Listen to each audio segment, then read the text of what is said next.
we have to go through our own process of self-discovery, and it's a gradual, step-by-step self-exploration that helps us peel away all those social pressures and adjustments. Welcome to the Lara Jane Layton Show. This podcast is for you, the person who keeps putting others first. Your self-talk has held you back. You no longer need to take a second seat. Let's explore ways to overcome self-doubt. You can silence that inner bully voice and achieve your full potential. Here's your host, Lara Jane. Welcome, friend. I am so excited to have my new best friend, Shai, with me today. And we've all heard of chakras. Some of us may not remember which ones are which or what they do, but we've heard of them and how we can use them or balance them or all these things that you hear about chakras. But have you heard about a chakra personality type? And Shai is going to help us understand a little bit about chakras and how they govern our personality and how we can discover what our chakra personality is. So Shai, your information about you is in the show notes. So let's get started. Help me understand what personality chakra type I might end up being. Well, first of all, I'm delighted to be with you today. Chakra personality type is a system that classifies all the possible personalities in the world according to a certain interplay of three major chakras. That means that apart from the fact that we all have, that's traditionally the most widespread classification, 7 chakras.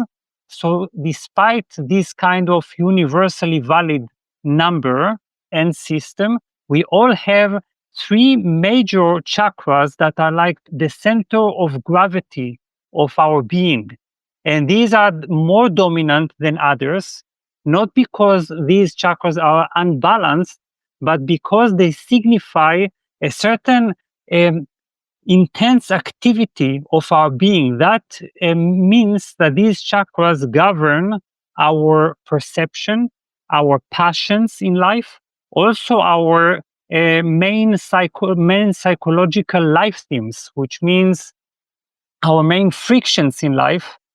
And if we learn to identify these 3 types and to understand their interplay, we are able to not only understand our personality and why it is as it is and why we perceive reality in certain ways and interpret reality in certain ways and have certain gifts and limitations, but also know how to balance our system, know how to accept and love ourselves finally, and know how to fulfill ourselves in the best way possible, and also how to be compassionate toward others' personality constellations. You see, because just as we hope to learn to love ourselves, in the very same way we learn to love others after recognizing that they have these ingrained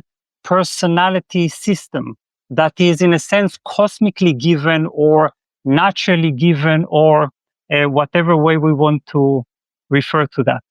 So you said there's 7 chakras, and then you said there's 3 personalities. Is the 3 a combination or one of the 7, or is everybody, it's these 3 and one of them's dominant and one of them's not? Is it a subset of the 7, the same subset for everybody, or a mixture for everybody?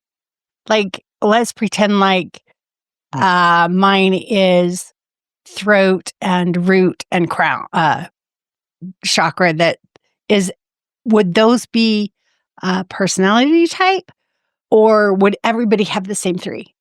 No. Everyone, there are 7 chakras. Okay. So it is a subset of the 7. Exactly. Which means, by the way, that there are, when we think of the 3 primary chakra constellation, that implies that there are 42 major personality types, which means a combination of a primary and a secondary type, and 210 personality types in general. So more broadly. So that means that there is a very nuanced kind of combination for each one of us. There is the primary type, which means that generally we can classify all the personalities in the world according to 7 chakra types.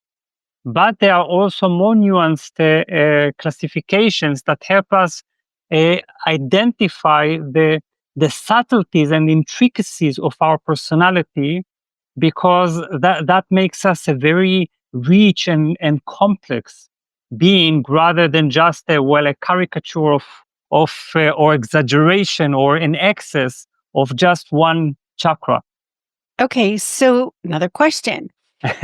How does this complement and or expand on other types of personalities like your astrology or your numerology or your oracle or all these other modalities or human design that have Yes. this personality thing? Does this complement that, or is it addition? Like, here's more depth. That's a wonderful question. I'm so glad you've asked that. Well, first of all, when you think of astrology or numerology, what we do in these systems is that we insert our numbers and we receive some kind of personality description. The system tells us who we are according to the numbers. But in the chakra type system, first of all, we are talking about a far more intuitive and direct, unmediated kind of system. Because what I love about chakras is that they are ingrained in our bodies. They are a somatic system. They are intuitive. They're not dogmatic. They're not conceptual. They are our very daily experience of at the sensory level. So that's one. This is an intuitive, direct system. Second, to recognize our chakra type, we have to go through our own process of self-discovery, and it's a gradual, step-by-step self-exploration that helps us peel away all those social pressures and adjustments. Because you see, we need to dig our authentic self from beneath all the social layers and how we've adapted our personalities to others' expectations. And the third important thing is that this system is heavily focused on discovering our unique type of happiness and meaning in life, which means living in alignment with our soul, if I may use that word without being too esoteric, rather than our social personality. So it's a journey toward our deepest, most authentic kind of self. And sometimes it takes time. So it's not so easily discovered. It's not that we just fill out a certain quiz and we already know for sure. We have hints and we need to follow them carefully. But the moment of discovery, this aha moment, is so overwhelming and so blissful, because it becomes your key to answering so many of your life's major dilemmas. So it sounds like, because I was going to ask you that same thing. Is it environmental? Would where we grew up Mm. change? But this is more that core soul of who we are. So do we need to dig through all those layers of environment that has been pushed on, given to us, all that programming to find our chakra personality? Yes, exactly. You see, first of all, we might live with a partner or with the parents, and our partners, our colleagues, our bosses, our parents. They have their expectations, and they actually project on us their own personality types, which means their own set of values. What seems natural to them, how people should be, how people should perceive and experience reality. So that's why we need to separate, in a way, to distinguish our, you can call it our energy field, our energy system from theirs, to be able to find that kind of glowing, shining diamond that we are. So, and it's very important to understand that this kind of blueprint of the chakra personality type is something that is persistent. It remains with us, and it actually is with us from the very first moment that we come into this world. So it is very much like our body. Our body can undergo various transformations, right, throughout this lifetime, but we cannot dispose of our body and replace it with another. So, in the very same way, we are talking about a certain blueprint that remains persistent, governing and our perception of the world, the way we experience life, the way we experience what matters, how we value certain things and ignore others completely. You see, so Yeah. that is the point. So, how, let me go through this whole process. Now I know what Yes. my chakra personalities are. How is that going to help me be a better employee or a better parent or a better friend or spouse or whatever? How can knowing that help? As I don't feel really like astrology made me understand me, numerology made me understand me. Human design was kind of interactive, but how would chakra help me be better at all these roles that I need to play so that it's worth my time to go do? How can I help? Yes, that's wonderful. Thank you for asking that. Well, first of all, by discovering our primary chakra type, we because each of these three types, the primary, the secondary, and the supportive, they play a different role. You see, the primary chakra type is the one governing our sense of meaning and happiness in life, our deepest essence, what makes us the happiest. So when we tap into that kind of discovery, we know what kind of meaning and happiness really makes sense to us. And we really need to remain faithful to them, not to try to live according to someone else's kind of happiness and meaning, but really learning to follow this kind of happiness. That's the first thing.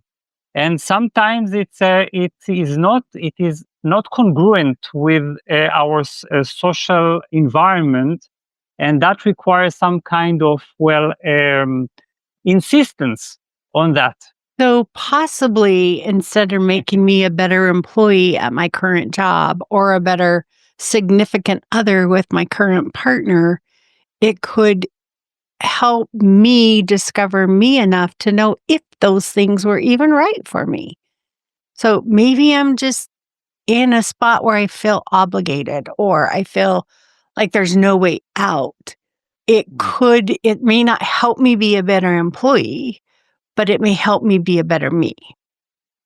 Yes, that's a very refined point. Well, if I happen to be on a junction in my life, and or if I find myself extremely miserable in the way I live, that means that I'm misaligned. You see, I'm not aligned with my chakra personality type, which means that I'm not aligned with what truly nourishes and satisfies my soul. But the point is that very often, by learning what your chakra personality type is, you learn how to transform even your current environment without altering that. You learn how to transform it in the sense that you learn how to identify your gifts, your particular gifts, and what you can really contribute to people around you, because perhaps your gifts are not what people have wanted you to give, but now you know how to convey them better, how to um, how to articulate those gifts, and how to claim them. You see, so that's a very important point. And aside from that, there is also our ability to balance our personality, preventing us from reaching certain excessive states of our own personality types. One very beautiful point is that, yes, we have those three major chakras, but this also means that we have four other chakras that are less active. That means that we need to also learn to identify them in order to balance our being by learning to nourish ourselves through contacting these four remaining chakras. That's another thing, because each type tends to be overflowing with their own personality. Let's give an example: the heart chakra personality type. Now, the heart chakra personality type is, as you can imagine, is highly sensitive, deeply emotional. It's someone whose center of life is relationships, intimacy. It's this kind of one-on-one connection. This kind of sometimes self-sacrifice, sometimes over focusing on others, overthinking about relationships. So that when we learn that this kind of sensitivity can easily turn into hypersensitivity, or some kind of desperate need to be loved, instead of loving others, instead of using your gift as a powerhouse of love, you begin to beg or to desperately seek love from the outside. So in this way, we learn how to identify what shadow work we need to do, but also how to activate, to plug into those gifts in constructive ways, in ways that truly benefit us and benefit those around us. Okay. So you mentioned that this would help us with understanding other people who have different chakra types. And so I'm sitting here, if you go through all this self-discovery to find your own, how do you know what somebody else might be or how to interact with them? But don't answer me yet. We're going to take a quick break, get a word from our sponsor, and come back and find out how we learn to interact with other chakra personality types. We'll be right back. Hey, since I rarely have openings in my coaching schedule, I have a new resource out there on my website. It is called the BFF Coaching Network. And I have offered a spot there for any coach that has been on this show to list their coaching. You can go out there, you can listen to their episodes, you can feel a little bit about them, and then choose a coach that will work for you. So LaraJaneLayton.com, the BFF Coaching Network. Okay, let's do this. How, you can go, oh, you're a Leo, I know what you're like. Oh, you're this. And it's because I can look up your birth date and I know. But with chakra, I wouldn't be able to go look you up. And if you hadn't done the discovery, how would it help me to know me in interacting with other people who haven't done this work? Yes, that's an important question, and it's very true what you're pointing out, that in this system only you can tell who you are. You see, nobody can come and tell you, impose their analysis on you. It's a matter of self-discovery, and it's the most intimate moment in the world to say, well, I am a root chakra type, or I am a sacral chakra type, or I am a throat chakra type. But as we go through all the descriptions, for example, in my book or in general, the descriptions of each personality type, it's actually very noticeable, easily noticeable, that in other people we know. You see, so it's very easy to think, oh, well, that seems to be a very close description of my husband or my wife, and or of my child. So then I at least learn to identify one of their major chakra types, and this already helps me understand them better cultivate some compassion toward them. And sometimes, if those close to us are open to this, we can even engage them in some of the practices that I offer, all kinds of writing practices, or do the quiz with them. I think it's a lot of fun, because sometimes we are a little insincere when we answer those questions, and then somebody else tells us, "Oh, come on, you know that this is not." This is not what you do usually. So that is also learning about each other, about our ingrained tendencies, rather than certain mental projections that we use to create our own self images and images of others. So if I'm hearing you right, Shai, I could see what chakra types they're displaying now, but it may not be their true self because all this way of coping with the current world is how they're displaying. So let's use my husband, for example. I would guess, not knowing I've not read your book, I would guess he's a root chakra type. He's into safety. He's into making sure we're well taken care of, making sure that there's nothing that's going to destroy us because we have a solid foundation. And that's his go-to. If he's worried about my health or my mental health, it's because he loves me and wants that to be. Now, I am not like that. I want to know how you're doing. I want to know how I can make the world the best for you. And it's not that I'm going to change me, but I want to give everybody the opportunity to be their authentic self and still be loved.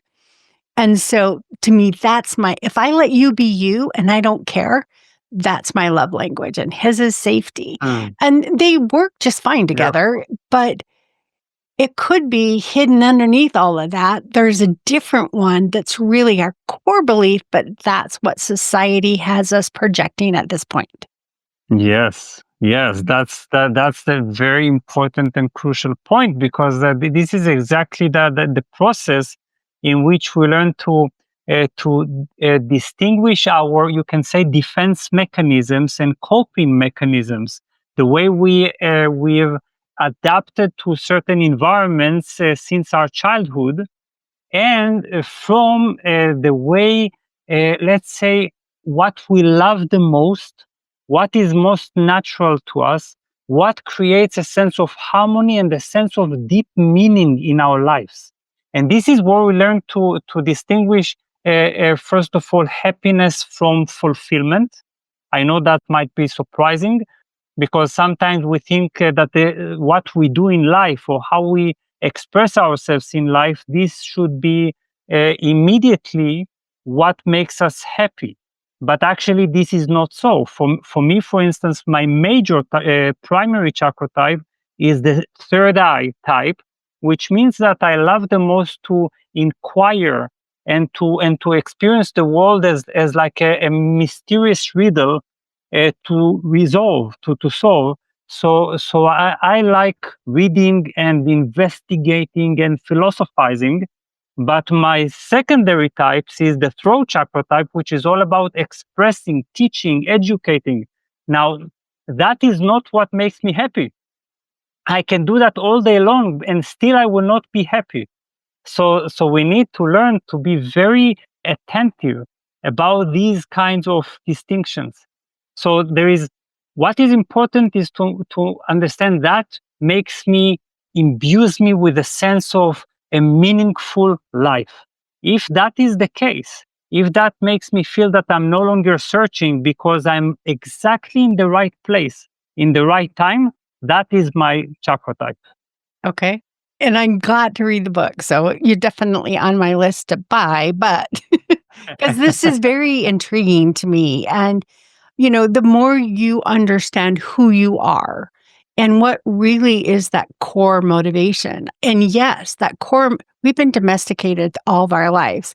You do this, you're happy. You do this, you fit in, you do this. So it's very concentrated environment. But when you can rip that environment off layer by layer and get to what is that core motivation of me, you learn how, and I would say people want to be happy. I want to be at peace. I want to be content that no matter what's going on around me, I am solid, and to me, happiness is a state I can be in and be at peace. It's not that that's the primary. So it's finding that core motivator. I hate confrontation because I'm not peaceful during that time. And so what is that peace that is you? And when you understand it, how much more you'll be able to understand the triggers that come into your life. Oh, I just didn't feel peaceful. Somebody disrupted my peace. And that's external. And I can reground and be peaceful again. But you can't stop the triggers. But knowing how to respond to them based on your core chakra personality should help a lot. Yes, beautiful. Yes. Well, first of all, there are two aspects here. In general, chakra development is all about transitioning from the state of dependency, which means that my peace, my happiness, my sense of my joy of life depends on certain circumstances. So in each chakra, there is we find this kind of transformation, and this is a general chakra work. Concerning the chakra types, it's all about we feel at home when we really pursue our passions. Passion is a very important word here, because passion is what I truly want, but want in the sense that it truly nurtures my soul, gives me a sense of profound satisfaction. And now there is what we need to do in life, right? All our tasks, our chores, expectations, what we think that would please others. And then there is what we're truly passionate about. And sometimes I think one of the most important gifts of the chakra personality type system is that it helps you to understand the different voices inside your head. You see, because we have different voices, each pulling in its own direction. Do this or do that, or this is what I should be or should become. But when I learn to identify that one voice which represents my primary chakra type, I finally learned to communicate with my essence and anchor myself in my essence. And that gives me a sense of incredible inner grounding, on the basis of which I can actually communicate with my environment from a state of freedom, from a state of authenticity, from a state of self-love and self-appreciation. And you talked about self-love and self-appreciation. And a lot of times, I think in our domestication process, we learn to not like who we are and to not want to be that person. And I sometimes describe it as I'm a bird raised in a fish family. And I've been taught that swimming is really important and that I want to fly. Swimming's hard. And we get raised with different personalities that aren't our core. And until you can break free and go, I'm okay with flying, I don't feel like I need to swim to be cool, then you've now allowed yourself to be your authentic self. And so I see how this can help me understand that authentic self and to appreciate it and to learn to love who I am. But letting go of that, that feeling, I'm still letting somebody down. I'm still, money's the most important thing. And I got to go to work because I got to have a roof over my head. And I've got to do all these things to survive in this environment. But I want to fly, And so how do we, I know you're not the answer to all things, but understanding this is going to help me understand more of how to make that transition. Because now I understand why I feel uncomfortable swimming.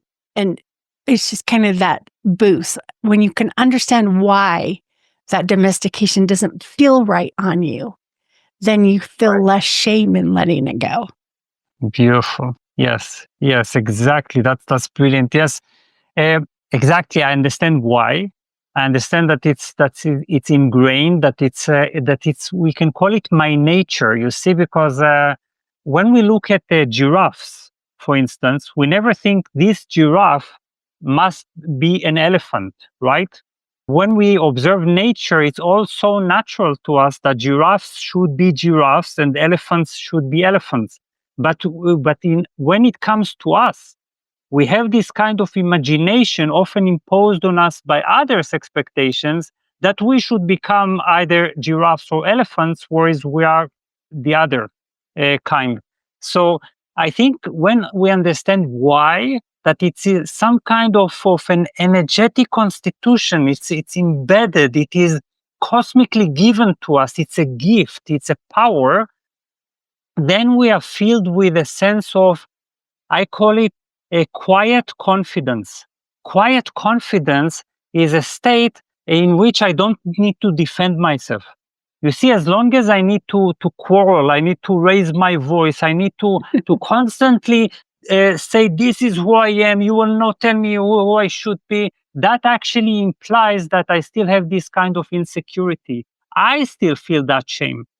As soon as I have that kind of sense of home, I settle into this homeliness and I no longer need to defend it. And this kind of quietude, this kind of real, authentic confidence radiates to my environment, and people understand, oh, this is that person. And we are, they learn to respect that person. And I will give you one example. There is for instance, the sacral chakra type. And the sacral chakra type is actually quite extraordinary because they're extreme. They are these kind of poetic free souls that love to be in the moment. They don't care about long-term plans. They don't care about the past. They are like, I don't know if you know the Fool in the tarot card deck. So there is this kind of poetic person that dances through life and loves to enjoy and to have peak experiences and to remain uncommitted. It's almost like a Peter Pan syndrome, but in an authentic way. So then these people feel a great shame because our society wants them to be serious, to be committed. It means to have a lifelong relationship. It means to be committed to one work. It means to not to be restless, but to slowly become an adult. So learning that you are a sacral chakra type, I think it's an incredible key to freedom.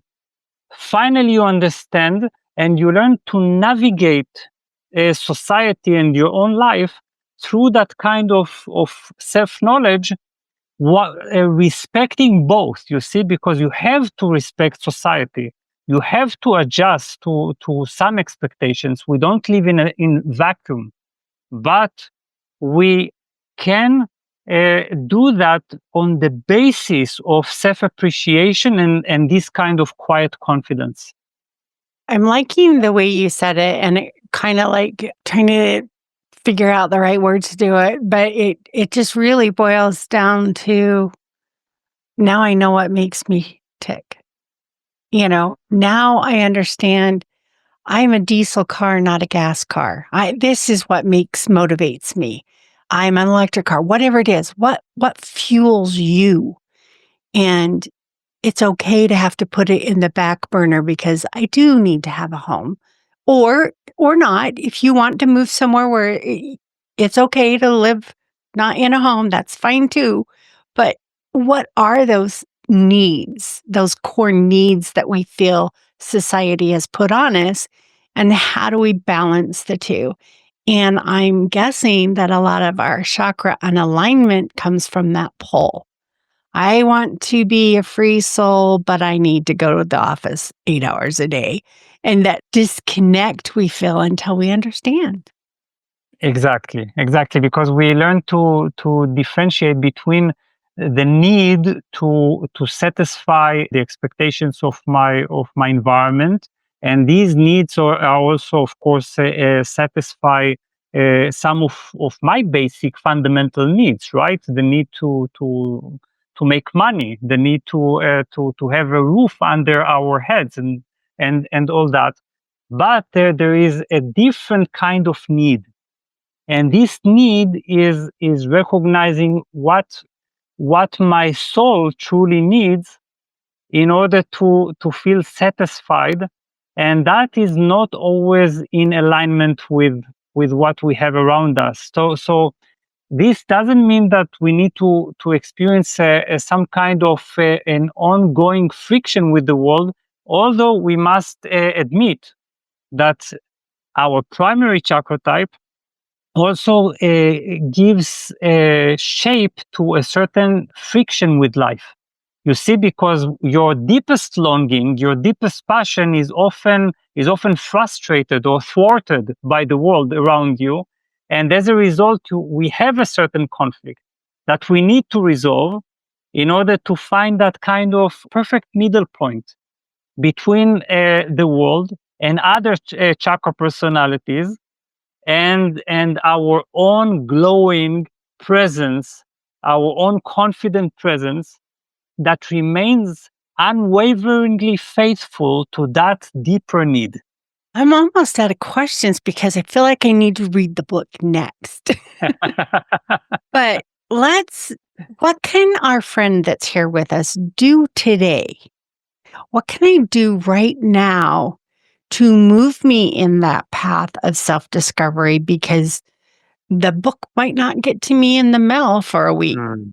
but so what is it that I can do today to help get that balance back in my life or my soul back? Yes, well, first of all, there will be a certain free online quiz attached to this, appearing below our interview, and that is the first step that we can take today toward realizing, identifying at least our primary chakra type, and that is already a revelation. But we can also do something else. We can as a form of contemplation, we can start by beginning to think about our experience of life. We don't often think about how we experience life and how our experience of life differs from that of others. One way to ask myself about my experience of life is trying to complete this sentence. Ever since I can remember myself, my experience of life has been, or my experience of the world has been, or my experience of myself has been, because there's always been a certain feeling or direct experience through which we navigated the world, or to try to answer what our most important values in life are, or what our most active part in of our being is, or what happens when we encounter others. What is the most active part of our being? What is triggered? What is aroused? Is it our heart, our emotionality? Is it our need to understand? Is it our sensuality or our body? Because that already indicates some kind of primary chakras. Or what is the way in which I love the most to spend my time? What makes me the happiest? What have been my happiest moments in life? So all these questions, they are cues. They help us tap into our fundamental and you use undomesticated. You use the word, I love it. Undomesticated experience of life. Or the wild side, that part that is just natural to our souls. Wouldn't that be great? Mm. Right. Might not ever get a mortgage payment out the door if I did that. But it is finding that balance to experience your soul and live today. Yes. Yes. All right, Shai, why don't you tell us a little bit about you? I do know your book's on Amazon because I found it. And then how can someone get a hold of you if they'd like some more of your wisdom? Well, yes, there's the book, Your Chakra Personality. And then there's my official website which is shaitubali.com. And on shaitubali.com, you can find lots of information, but also upcoming events, including one that is quite ongoing throughout the year, which is all about, which is chakra informed therapy and coaching course, which a sort of professional training helping individuals, but also professionals use chakras as powerful tools for coaching and therapy. And also there is my YouTube channel under my name, which includes over 800 videos about ways in which we can integrate these chakra knowledge into our lives and so much more. 800, that's amazing. Yes. Wow.